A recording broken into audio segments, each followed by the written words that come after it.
Mugencha lero ennyonyi zitomereganye bafudde NRM erese Hajati Kawempe NUP Bakyabakenga President Bamulagidde ateese n'abayeekera ab'empigi nate bagobye kasasiro.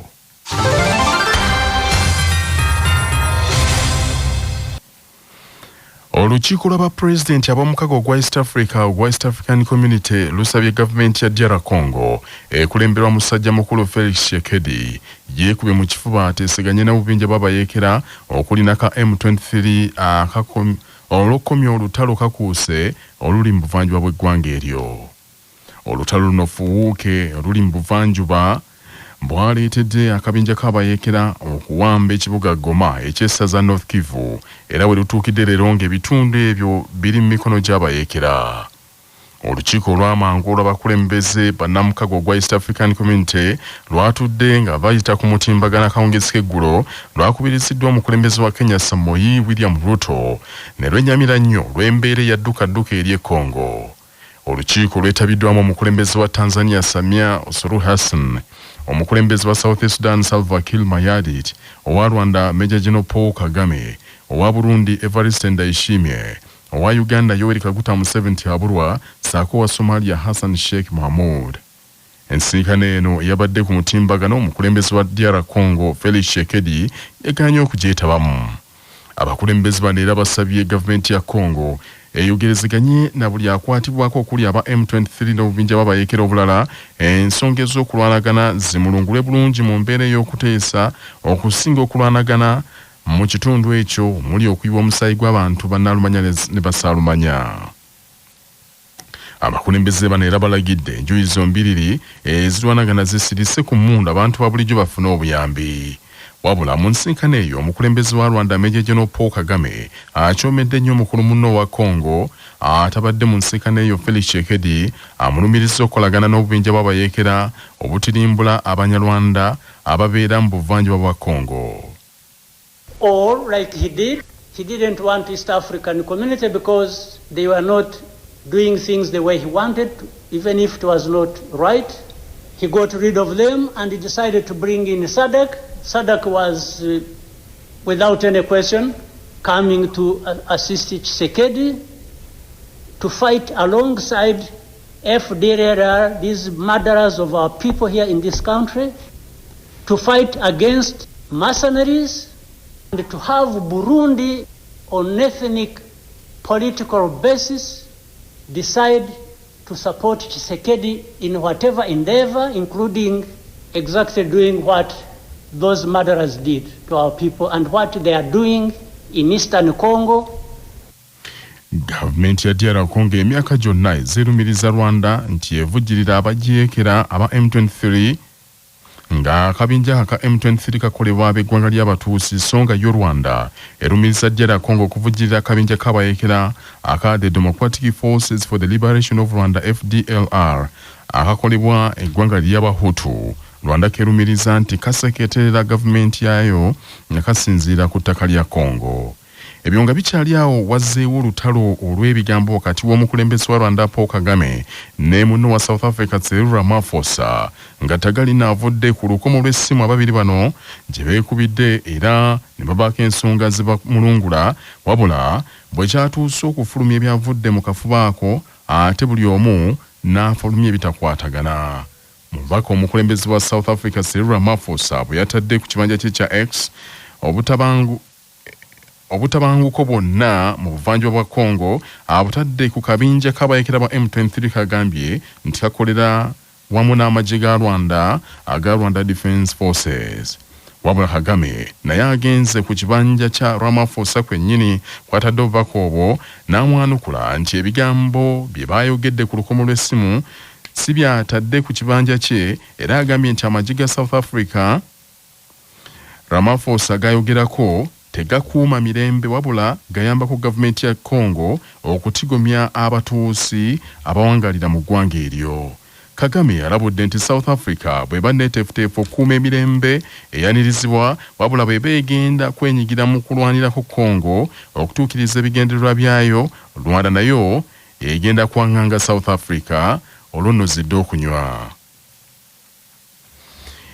Ekibiina kya NRM kironze Hajati Nambi Farida Kigongo muwala wa Haji Moses Kigongo okukwatira ekibiina ekyo bendera mu kalulu ak'okujjuza ekifo ky'omubaka wa Kawempe North ekyalimu omugenzi Mohammed Segirinya.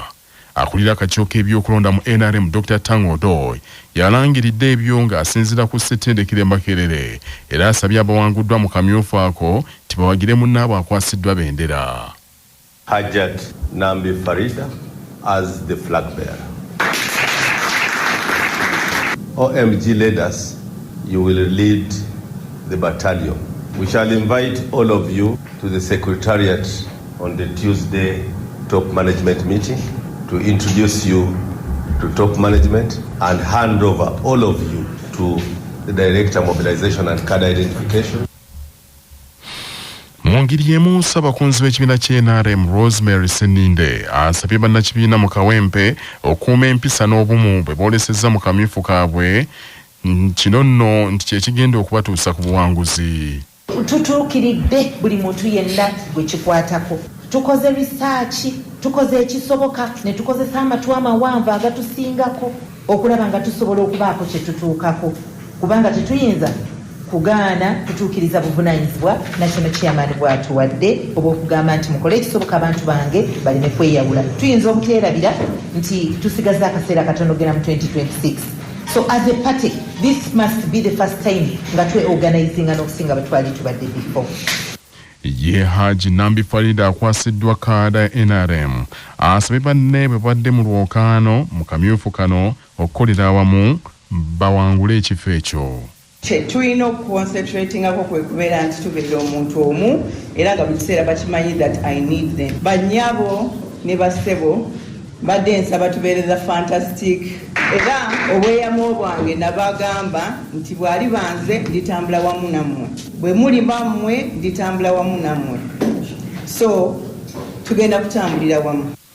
Ekifo eky'okujjuzibwa eky'omubaka wa Kawempe North kiriko embiranye y'amaanyi nga kumpi buli kibiina kyesowoddeyo kyagala kusimbawo bantu. Wabula getujje mu nkambi y'ekibiina kya National Unity Platform akakasizza nti nabo baakutuula ng'ennaku z'omwezi 5 balabe gwe banaakwasa bendera. Mase Walukamba ssente w'akakiiko k'ebyokulonda mu kibiina kya NUP agambye nti kyasaliddwawo nti akakiiko katandise okufuna bannakibiina abeegwanyiza ekifo ekyo babawandiike era baakufundikira ng'ennaku z'omwezi 4 ogwokubiri olw'enkera waalwo ng'ennaku z'omwezi 5 ku lwokusatu olujja balangirira n'akwatira ekibiina bendera. Eggye ly'eggwanga erya UPDF likungubagidde abadde omuduumizi w'ekitongole ekikettera mulamu ggwanga ekya ISO omugenzi Brigadier General Charles Oluka eyafudde ekikutuko akawungezi k'eggulo. Ensonda zitegeeza Kyabasa nti omugenzi Oluka yafiiridde mu ddwaliro erya Doctors Hospital Seguku ku Lwentebe gye yaddusiddwa ekipayopayo ng'ekirwadde kimugwiridde. Omwogezi w'eggye lya UPDF Major General Felix Kulaije ategeeza Kyabasa nti okutwaliramu omugenzi aweereza bulungi eggwanga era akoze nnyo okukyusa ekifaananyi kya ISO ebbanga ly'abadde agikulembera. General Oluka nakola naye training mu 1994 nasooka omulaba namusanga nga musajja mukakamu wa bigambo bitono ayogera alinako akaseko naye nga alina obumalirivu obutagambika. Musajja ati yabadde agenze eka basomesa pule nga bwe bakola buli lunaku nga famire bw'atyo bambi n'akola pusinga okumutwala mu ddwaliro ne basanga batuusiremu nga guweddemu. Omusajja oyo tumufiiriddwa nnyo kubanga ISO abadde agikyusizza. Empitole ze mwali muwulira emabega tubadde tutyaziwulira. Ekyokubiri abadde abataddemu omutindo nga bakola training wamaggwa abataddemu obumanyifu n'obumalirivu ate n'okukola emirimu n'obugendereza obutono na linnya lya gavumenti. Obulwadde bwennyini obussa Oluka bubadde tebunnamanyika wabula ensonda zitegeezezza nti omukulu obulwadde bwamugwiridde bugwizi nga Major General Felix Kulaije bwannyonnyodde. Omugenzi Charles Oluka yakwasibwa ekyokuduumira ISO mu October 2022. Yadda mu bigere bya Colonel Frank Bajende yawummuzibwa ku bukulu obwo ng'ebigambo biyitiŋŋana bingi nti ofiisi yali tagikutte bulungi. Manya obubona obuddo obw'eddembe lyo. Tonyigirizibwa. Ddembe lyo ery'obwebange. Ddembe lyakutuusibwako. Solange Women Syrup. Eddagala erikakkanya obulumi mu nsonga z'abakyala oba ziyite cramps. Lisange mu pharmacies, drug shops oba supermarkets. Lyakakasibwa National Drug Authority. Nga bali wamu ne langi wa Global aleetawo enjawulo ku bisenge. Weefunire langi ya Global ku hardware yonna ekuli okumpi. Global Paint, a reliable product. Nga bali wamu ne Baluswata Property Consultants batunda ettaka ku nguudo zonna eziyingira n'okufuluma ekibuga. Va mu by'ettaka lyakulukuta ennyumba ya kyama basange ku ofiisi yaabwe ekyengera opposite Orange City essimu 0704 80 1905. Kimenya mateeka abazadde b'omwana okugaana okumuweerera asome nga munnamateeka Abdul Kinene bw'annyonnyola. Okusinziira ku section 76 eya Children's Act as amended, omwana ayina eddembe lye ery'okusoma, ery'okulabirirwa oba okumufaako. Singa omuzadde w'omwana oyo omu ku babiri taata ng'ayina obusobozi oba maama, omwana asobola okwekubira enduulu ng'ayambibwako maama we mu mbuga z'amateeka eri eyo taata we abaaganye okumuweerera oba okumulabirira. Era singa gumukka mu vvi asalibwa oba asobola okuweebwa ekibonerezo ekitasukka myaka 5 oba okusasula sente ezo nga zibalibwamu $2,400,000. Abakulembeze mu disitulikiti y'Empigi bayisiza nate ekiteeso ekigobya ekitongole kya KCC kasasiro ayolwa mu Kampala baganye okuddamu okumuyiwa mu ggombolola y'Emuduuma n'Ekiringente oluvannyuma lw'ekitongole kya KCC okumala omwezi mulamba nga kimuyiwayo. Patrick Serugo abirina. Mu lukiiko olwabadde olw'ebbugumu nga lwatudde kawungezi k'eggulo ku kitebe kya disitulikiti y'Empigi nga lwetabiddwamu abakiise ku lukiiko lwa disitulikiti eyo n'abakulembeze ab'oku mitendera egy'enjawulo wamu n'abakulembeze b'ekitongole ekya KCCA. Abakulembeze b'Empigi balagidde KCCA eyimirize ebyokuyiwa kasasiro ku byalo bibiri okuli Buyala n'Ensujjumpolwe ebisangibwa mu ggombolola y'Emuduuma n'Ekiringente okumala ebbanga lya ssabbiiti 2. KCCA n'abakulembeze b'Empigi basooke batuuze olukuŋŋaana lw'abatuuze bonna abasangibwa mu byalo ebyo ebibiri nti era abatuuze mu byalo ebyo kye banaasalawo kye kijja okugobererwa, so si KCCA kutuuza nkiiko za munda mu bizimbe. Abamu ku beetabye mu lukiiko olwo balumiriza KCCA nti mu bbanga ettono ly'akamala ng'eriwa kasasiro mu kitundu ekyo baakazuulayo emirambo gy'abaana abato 2. Mu lukiiko olwo lwetabiddwamu omubaka wa Paalamenti w'ekitundu ekya Mawokota North Hilary Innocent Kiyaga Dr. Hilderman. Abakulembeze b'Empigi basabye KCCA erekeraawo okubajooga nti ng'ekola ebintu awatali kusooka kubeebuuzaako. Kyokka amyuka ssenkulu wa KCCA Benon Moses Kigenyi abeetondedde. Omubaka wa Paalamenti Hilary Kiyaga Innocent Dr. Hilderman akalambidde n'agamba nti ebyokuyiwa kasasiro mu disitulikiti y'Empigi biyina okuyimirizibwa kuba KCCA eriyo mu bumenyi bw'amateeka. Sookera ddala bakkiriza nti nno mu mateeka tebakkirizibwa local government y'Empigi okubanga bayiwa kasasiro, era ekyo ne kirambulula nti baliyo irigale wadde baafuna ettaka erya eka 5 tekikukakatako nti buli lwogula ettaka otandika oddikozesaako ebintu ebikosa abantu abalala. Tubalaze era ne beetonda ku nsonga eyo. Deputy AD yazze ku lwa KCCA ne ttiimu yaabwe naye ne batukakasa nti bye bazze mu lukiiko lwaffe bagenda bizaayo mu lukiiko lwa KCCA naye nga ffenna nga tewali yeesazeemu tukkiriza nti projekiti esooka eyimirire. Kulwa CBS nze Patrick Serugo.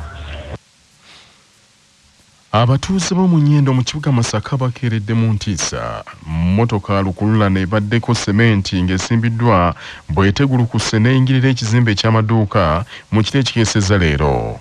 Kitegeezeddwa nti mmotoka eyo etegulukuse essaawa nga 9 ez'ekiro ng'eno ebadde eriranidde ddala siteegi y'Erukaya mu Nnyendo. Abeerabidde kunaaga bategeeza Kyabasa nti mmotoka eyo babadde bagirese ng'esimbiddwa kwe kuteguluka nga tewali wagirimu nedda ekyennyumanyuma ku misinde emiyitirivu kwe kugwira ekizimbe. Motoka yategulukisa neyingira ekizimbe ekyokusiteegi y'eruka yawo kuze Kampala ekyabuluzaamu bibiri naye ekyomukisa omulungi temubaddemu ndowooza abantu kati ekyaliwo tebannafuna ndowooza bugundi buyambi bumala motoka eyo okuvaawo mu nnyendo wenyini ku siteegi y'eruka ya ebadde yapaakinze ndowooza balinde batikkule neteguluka nejja neekuba ekizimbe n'ekyabuluzaamu. Newe tujjidde ku mpewo nga mmotoka eyo tennaggyibwa mu kizimbe kuzuula buzibu buvudde wabula poliisi etandise okunoonyereza. Byaliwo bibaddewo ate nga bikyabaawo naye nga tonneerabira ffe katubikujjukize nawo we bituuse mu kanyomero kaffe nga tonneerabira. Pulezidenti wa Amerika muzeyi Donald Trump yayimirizza obuyambi Amerika bwebadde egabirira amawanga amankuseere nga ne Uganda mw'ogitwalidde. Pulezidenti yalagidde obuyambi obuyimirizibwa okumala ebbanga lya nnaku 9 bamale okwekenneenya obuvujjirizi buno kye bukola n'okakasa oba ddala Amerika ekyaganyulwa mu kuyamba amawanga ago. Uganda yasattidde olw'ekiragiro kino naddala ebitongole ebirabirira abalina akawuka ka mukenenya ebimu ne bituuka n'okuyimiriza abakozi baabyo mu bwangu ddala newankubadde amavannyuma agavaayo gaalaze nti Amerika yejjuludde envumbo ku ssente ezo n'egijjawo. Mu katundu kaffe kano nga tonnerabira munamawulire waffe Lubega Mudashiru Kyewalyanga aliko byakujjukiza mu bimu ku bitongole bya Amerika ebiwa Uganda obuyambi ebyakosedde olw'ekiragiro kya Trump. Nga President wa Amerika ow'omulundi ogwanamu 7 yakayingira office Donald Trump aliko amateeka ge yataddeko emikono gateekeddwa okusayininga nga teyeebuzizza ku muntu executive order mwe muli n'etteeka eryayimiriza obuvujjirizi mu mawanga ga Afrika gonna obubadde buyita mu kitongole ky'ebyobulamu eky'ensi yonna World Health Organization n'ebitongole bya Amerika ebirala. The World Health Organization has become nothing more than a corrupt globalist scam paid for by the United States but owned and controlled by China. Omukugu mu kutunuulira ensonga z'ebyobufuzi n'ez'amawanga amalala Dr. Sam Kaziwe agamba kyandibanga Amerika eyagala amawanga ga Afrika gongera okugivunnamira. Kirimu obutuufu bwakyo naye Amerika ate ejja kuyita emabega nti ensimbi zennyini zebadde ziyisa World Health Organization kati eziyise eno butereevu gambi bw'otakola kino zino ensimbi tezijja kyebadde tesobola kukola butereevu ku nsimbi zaayo ate zeyisa World Health Organization. Ebitongole bya Amerika ebifuna ku nsimbi zino mwe muli ekitongole kya United States Agency for International Development USAID, PEPFAR, Center for Disease Control and Prevention CDC n'ebitongole ebirala. Ebitongole ebisinga okuleeta obuvujjirizi wano mu Uganda kwe kuli ekya Global Fund ne USAID. Naye USAID yokka ewa Uganda akawumbi ka dola za Amerika kalamba bwe bukadde nga 600 obw'ensimbi za Uganda buli mwaka. Mu Uganda ekitongole kya USAID kyatandika emirimu gyakyo mu 1962 gy'emyaka kati 63 egyakayita. Ekitongole kino kyalowoozebwako olukiiko lwa Amerika olwa Congress mu gamu ku mateeka ga Amerika ga Foreign Assistance Act era ng'ennaku z'omwezi 1945 n'ekitondebwawo ku bukulembeze bwa pulezidenti wa Amerika omulungi ogwa 35 John F. Kennedy. Obuvujjirizi buno bwalowoozebwako okuyamba ebintu eby'enjawulo omuli ebyobulimi, okutumbula obutonde bw'ensi, okubunyisa amazzi mu bitundu ebitali bimu, okugema endwadde zinnamutta n'endwadde endala. Mu mbalira ya 2024-2025 gavumenti ebyobulamu yabiteekamu triliyoni 1 n'okusoba kyokka minisita w'ebyobulamu ku ludda oluvuganya gavumenti Timothy Watuwa agamba nti ensimbi zino zikyali ntono nnyo. Bwe baatula mu Abuja bagamba nti amawanga gaffe gano agakyakulaakulana gandibadde gasaasaanya ebitundu 15 naye Uganda tusaasaanya ebitundu 7 twandivudde ku 7 ne tudda ku bitundu 10 walungi naye wajja kuba na kinene kikikola mu kutereeza eddibu Omwamerika byaleese. Mu nga tonneerabira tutunuulidde obuvujjirizi obwayimiriziddwa nakiki ekitegeeza eri bannayuganda eri ebyobulamu naddala abantu 1.5 abawangala n'akawuka kaleeta mukenenya. Mu kwogerako n'omutesitesi omukulu mu minisitule y'ebyobulamu Dr. Kanziira Diana Atwine atubuulidde nti mu nnaku ezo 9 Amerika zeyayimirizzaamu obuvujjirizi nga gavumenti baakwekwatakwata balabe kye bazzaako embeera eno obutakosa bannayuganda. Wadde nga bayimirizza obuyambi naye tulina global initiatives zetukola nazo nga Global Fund nga gavu ebyo bigenda mu maaso tujja kutuula ne finance tukanye nti ebintu ebimu babalina okunoonya sente. Ssenkulu wa Friends of Gideon Foundation Canon Reverend Gideon Byamugesha agamba nti ekiseera gavumenti za Africa okulaba engeri gye zeeyimirizaawo. Twabagamba dda operationalizing aid trust fund for a long time okwekengira ebintu nga bino. Eddagala lino libadde lituyamba mirundi ebiri. Bw'olimira bulungi nga tosobola okusiiga balala kati ate bwe tunaakosebwa ng'abantu tebakyamira. Ne ssenkulu w'ekitongole kya Tunaweeza Foundation ekirabirira abantu abaliko obulemu omuli n'abawangaala n'akawuka ka mukenenya Victor Nalule agamba nti babuna bufoofofu okulaba engeri gye beeyimirizaawo. Tuli staff, tulina okufuna strategies, tulina contracts, tulina projects ezigenda maaso already. Mu kwogerako n'akuli entambuza y'emirimu mu kitongole kya SEHAD nga nakyo kirabirira abantu abawangaala n'obulwadde buno. Jovia Birungi Mirembe agamba nti boolekedde akaseera mu bulamu ke batalabangako. Tukimanyi bulungi nnyo nti omuntu alina akawuka ka mukenenya bw'amira eddagala bulungi tasiiga munne. Ekitegeeza nti bw'onolaba ennamba z'abantu abalina akawuka nga zeeyongera. Buli omu kati awaali agenda kaaba kubanga either gwe aba alina akawuka oba mukwano gwo oba muzaddewo. America ebadde eziwa ne ssente ezigemesa abaana. Akulira ekitongole kya National Forum of People Living with HIV/AIDS Networks in Uganda nga kye kigatta ebibiina byonna ebirabirira abantu abawangaala ne mukenenya. Ky'omukama Flavia atubulidde ku CBS nti amalwaliro agamu agaateekebwawo kubayamba ku by'obujjanjabi gatandise n'okuggalawo. Bayita abantu bano n'eddagala kubanga bagenda kusalawo kuba abasitaafu tebalina misaala. Kuleka Sasso yeegambye ejja kusigala ng'ekola kuba yatandikira ku musingi gwa Bwanakyewa. America nabo bakooye emyaka 3 batuwa ssente. Kyankunzire Laura Angel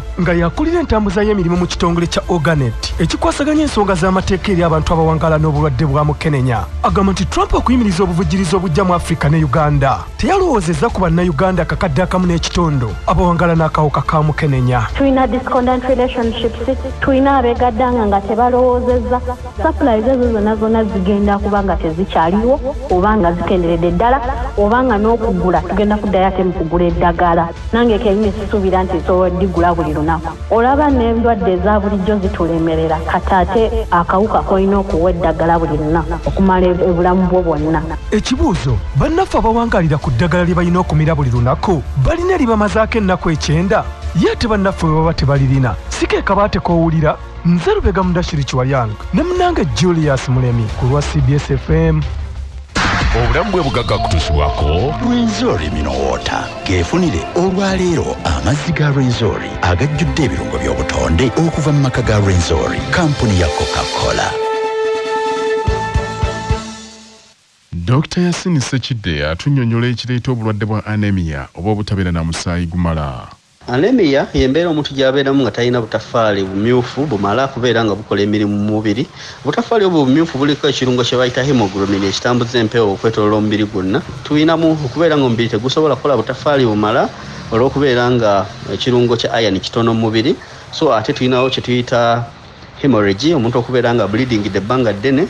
Ate tulinawo ensonga eziri pathological nga zo ziva ku bulwadde okugeza nga malaria asobola okubeera nga ayonoona obutafaali bw'omubiri.